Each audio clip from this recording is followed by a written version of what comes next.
Hello, I'm Robert, and you're always welcome here in my busy little shop. I hope you're having a great day. On today's episode of What's on My Workbench, I'm going to be working on some belts here. I've got a set of belts. I've got actually 5 that I'm in the middle of working on here, and just thought I'd let you follow along a little bit as I'm working on some belts today.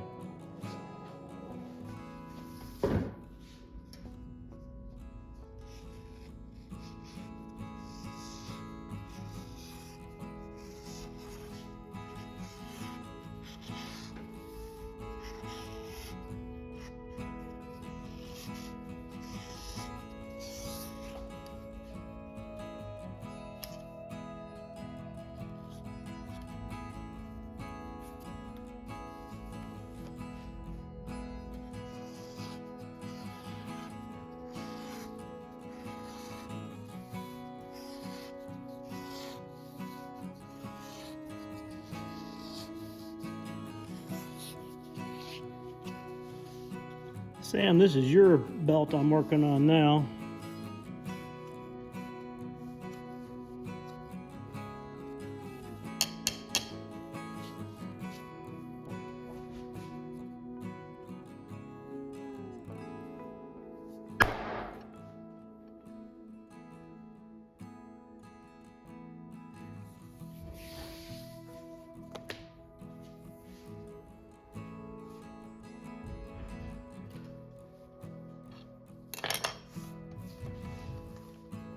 In the background, you can probably hear some hammering going on. There's a house being built nearby. Now that I've got the edges rounded, I'll use a piece of sandpaper and remove any extra roughness here. Further help with the rounding, and then I'll burnish this down.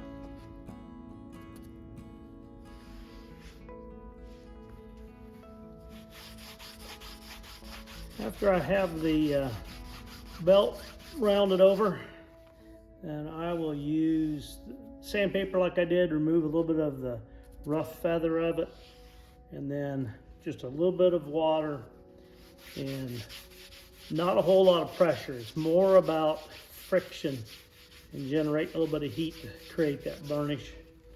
And you should be able to see here, I've got a sheen here on the edge.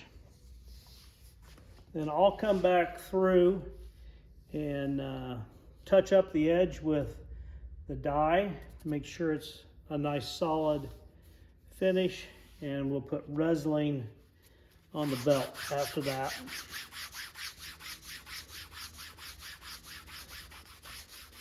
But I'll let the belt dry for 30 or 40 minutes after I get done burnishing it to get the water out of the edge, so that the dye, which is a solvent base, it takes well, and the Resling seals it well. Then once I've done that, I'll go over it one more time with some like 600 grit sandpaper, and that will polish up the edge before the last coat of Resling. And that's how I finish the edges of my belts. I think it works really good. There's edge coats you can do. I've done that on some projects. I'm concerned about those acrylic paints peeling down the road and leaving an unattractive edge. Oh, and I missed a step. I go ahead and I will use a stitch groover to define the stitch line before I put the clear Resling on it, so that it's sealed well.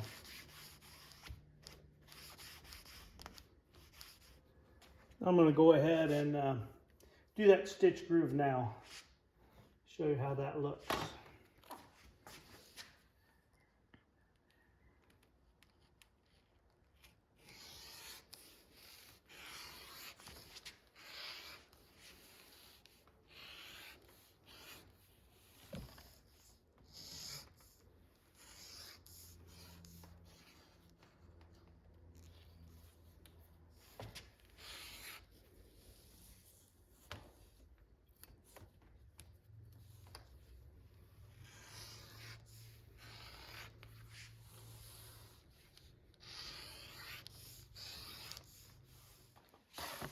All right, now we're ready for the Resling. So my advice when you put the Resling on is to work it in with a sponge, and keep working it until it's an even color and even saturation.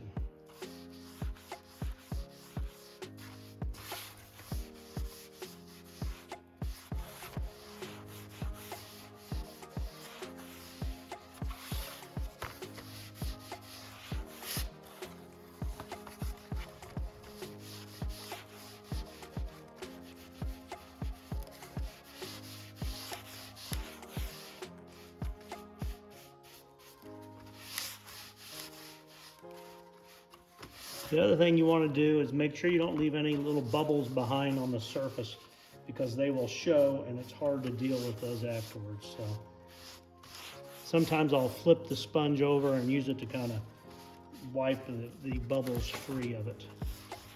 And I focus on the front first, and once I get that in pretty good shape, then I'll flip it over and I'll do the back.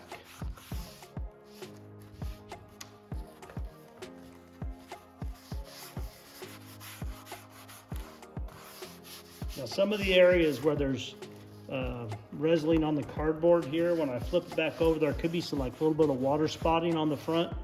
My experience is that those will go away when they dry, but you want to continue to work with it to get it as even as possible.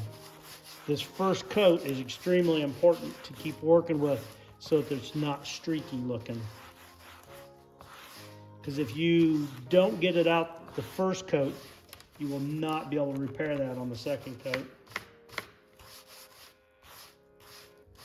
And there are people that don't like the Resling, but I don't like the rub off onto your clothes. And this helps even on a sweaty person. It's not unusual to get a little bit of a rub off, but this will help get rid of most of it.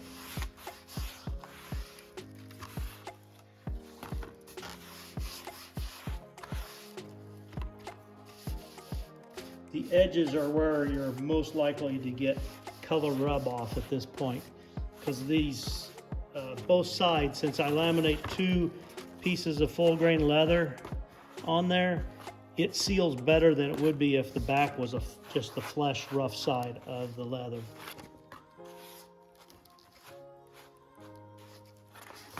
I'm just going to futz down through here, make sure it looks good, and then I'll hang this and let this dry for preferably 8 hours before I do any more work on it. I've got another belt in the wings here that I've got started. It's same color, a narrower belt for another person, and once I get this hanging, then I'll go to the next belt. So here's a belt, same color, and it's had the all the steps that I did with the other one up to this point. And it's got a little bit of roughness here along the edge. And this Resling's dried for about 8 hours. So I'll just knock this roughness off with a piece of sandpaper here. And then I will end up putting another coat of Resling on this belt once I get the stitching done. And that'll make this edge nice and slick. I have made a lot of belts with this set of stitching chisels from Weaver. I do need to sharpen the 6-prong because I drove it through leather into granite. I forgot to have the black behind it there. So I'll do that here eventually, but it still works pretty well.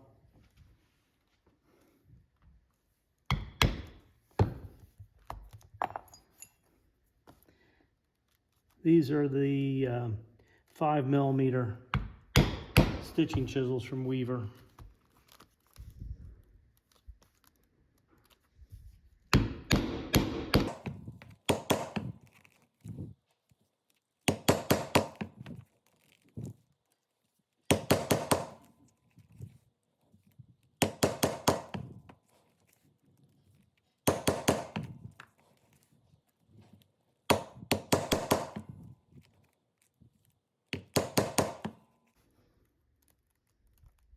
This belt is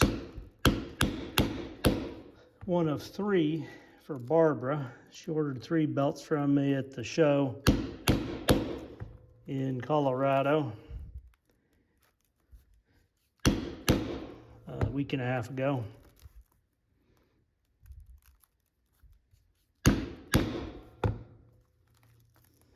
A black one, a brown one, and one that's natural colored.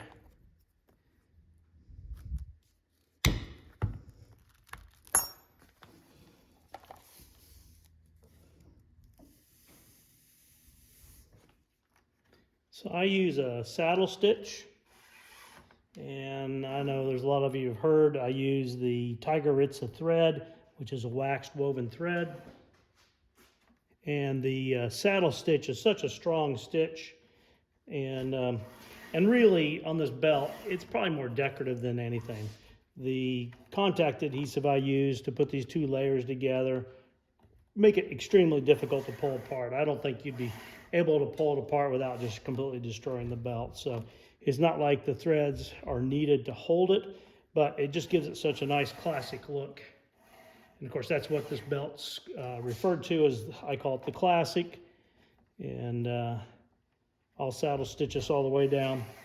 There'll be over 32 feet of thread in the saddle stitch on this belt. But I thought I'd take a minute. I've got some fellow leather workers that I know watch my channel here, and then other people that make things, handwork for people.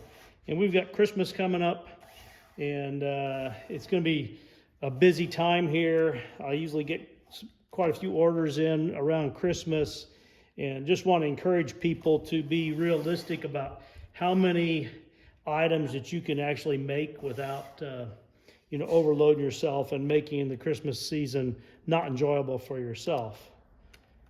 So I know I've got a limited number of days to make belts and other leather items, and so I've created a calendar that's got all my available time on it. And as I get orders, I will just place those in the calendar. And once the calendar is filled up, then that's all I can take. And I don't want to overcommit and make it to where, life is miserable. And I'd encourage you to do the same thing with your time. Heck, as far as whether it's a handcraft item you're making or just your personal time, make sure to leave some time to just enjoy the season without being stressed about places you have to be or things you have to do. So just my piece of advice there. So I'll stitch along here. I like the stitching pony because it helps me replicate each stitch one to the next, and doing so keeps my stitch line looking as perfect as I can get it to be. If you change your stitch, it'll change the look on it as well. I had a gentleman, I guess about a year ago, I had placed some of my belts on Facebook Marketplace, just trying to get some interest in it. And I said it was a hand stitch belt, and he piped up, said, "No, it's not. I can tell that's a machine stitch. There's no way that hand stitching would look that precise." So I guess that's a compliment to it. I did have to show him a link of making that same type of belt and showing my hand stitches so that he could see, or other people could see, that I wasn't lying, that it was hand stitched.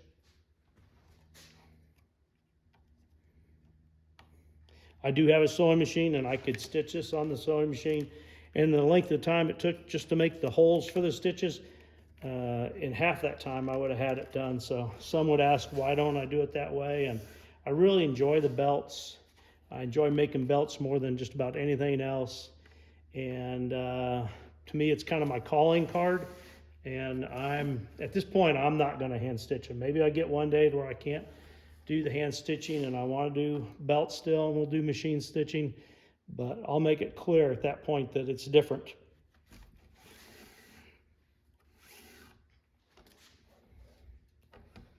I could probably stitch this on the machine in 5 minutes.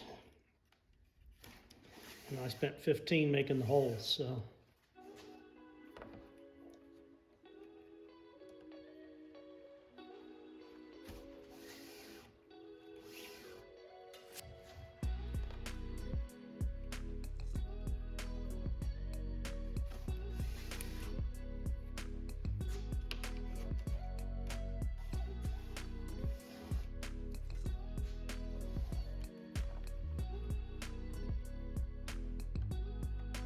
I hope everyone's having a good day today. I'd appreciate if you would take the time to leave me a comment about the video, what you like, or suggestions about something different, or projects that you have in mind. And if you haven't subscribed, please do so. Check and make sure you're still subscribed. I've had some people tell me that they thought they were, and then they got looking and they weren't.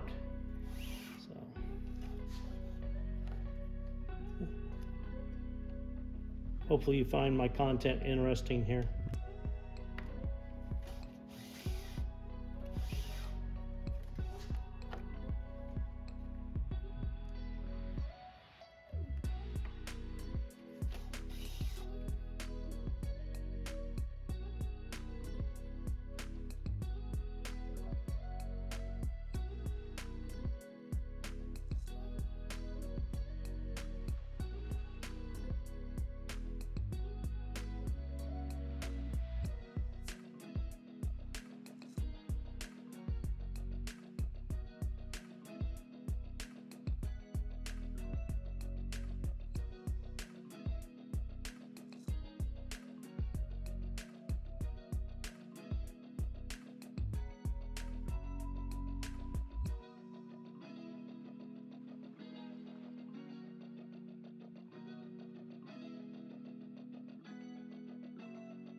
I have a video coming up on Saturday that I think you might find of interest. It's a video where I'm combining a little bit of blacksmith work with my leather work.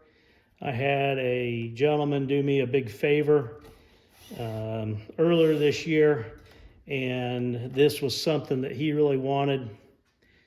So I made a video of making the Viking style belt for him, and to make it I needed to get a good looking buckle, and I looked around trying to find something that was hand forged so it looked authentic to me. So instead I went ahead and made the buckle. And yes, I've had some blacksmith training. I've worked with 2 different blacksmiths and made a few different things, and I like the blacksmith work and would probably set up a forge other than my 2 HOAs. Probably neither one of them would want me doing blacksmith work. And on top of that, I got problems with my shoulder some, and I just don't think that they could handle that work. This stitching here is enough of a stress on my shoulder. So I hope you enjoy that upcoming video. Well, that's it for today's video. I hope you had a good day. I've getting somewhat settled here in Arizona. It's a little warm for me down here. It's going to sound like bragging to some parts of the country, but I'm hoping it cools off a little bit here. Appreciate you taking time to watch my video. I've got a couple of cool projects coming up here in the next week. I hope you're here to watch them. Have a great day.